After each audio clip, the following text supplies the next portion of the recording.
Hey friends, it's Miss Tammy from the Indian Valley Boys and Girls Club. Halloween's right around the corner and it's time to read a spooky story. Today we are going to read Flat Stanley and the Haunted House.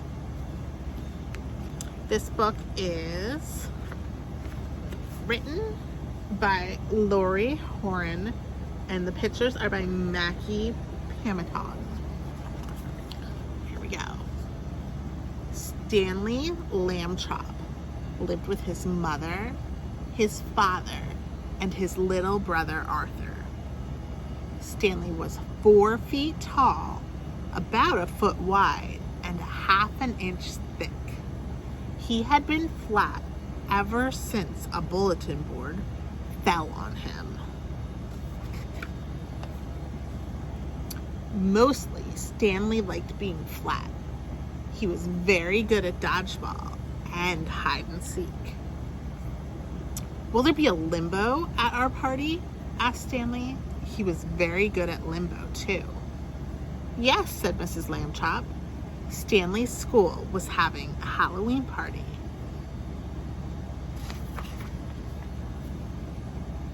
I wanted to see the haunted house, said Arthur. No, I hope it's really scary. Not too scary, said his mother. There will be small children at the party. Mrs. Lambchop zipped up Arthur's costume. She had sewn it herself. Perfect, she said. Scary, but not too scary.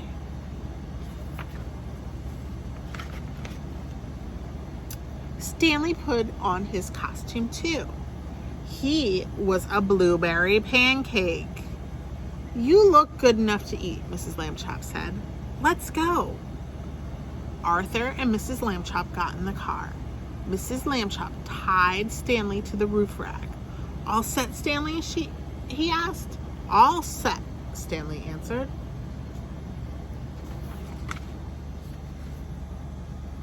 The school gym was full of pirates and witches and fairies. Hey, look, said Arthur.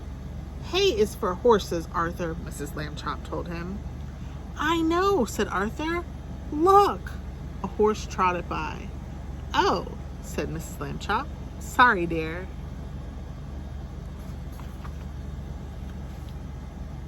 There's the haunted house, Arthur said to Stanley. They stood in line behind the horse. What a clever costume, the horse's mother said to Stanley. You look flat as a pancake. At last their turn came. Come on, Stanley. The boys stepped inside. Boo! Yelled a ghost. Arthur liked the ghost sneakers. Arthur said the ghost sneakers looked like Coach Bart's. The werewolf howled, and then it sneezed. Bless you, said the ghost politely to the werewolf.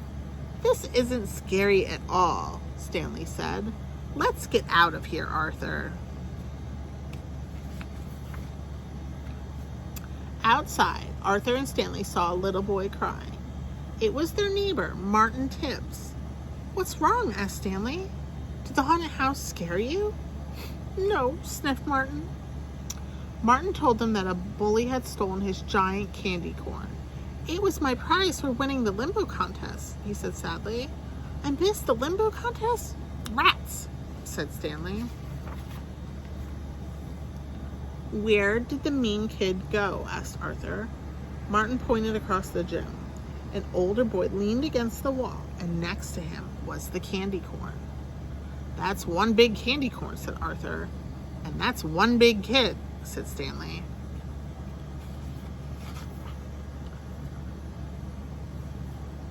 Stanley looked at Arthur's costume.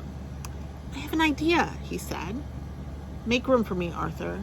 Stanley took off his costume and slipped inside Arthur's. He then whispered in Arthur's ear. Great plan, Arthur said. Just don't blink. Arthur walked over to the big kid. Stanley didn't blink. Give me the candy corn back or else, Arthur demanded. Or else what? Said the bully. I'll tell everyone you're scared of me, said Arthur. The kid stood up tall. He stepped right in front of Stanley and Arthur. Stanley didn't blink. "Why should I be scared of you?" the bully growled. "I'm a two-headed monster," Arthur said. The boy pointed to Stanley's face. "Ha! That head's so fake," he said. Then Stanley blinked. "Fake?" said Stanley. "Oh, really?" "Ah!" yelled the bully. He ran out of the gym door, leaving the candy corn behind. "Yes!" yelled Stanley and Arthur. They jumped up and down inside of Arthur's costume. Martin picked up his candy corn. "Thanks, guys." "Uh-oh," said Arthur. Stanley turned around. Mr. and Mrs. Lambchop were standing behind them. "Arthur and Stanley Lambchop, I saw what you did," Mrs. Lambchop said sternly. "That was scary." And then Mrs. Lambchop smiled. "Too scary."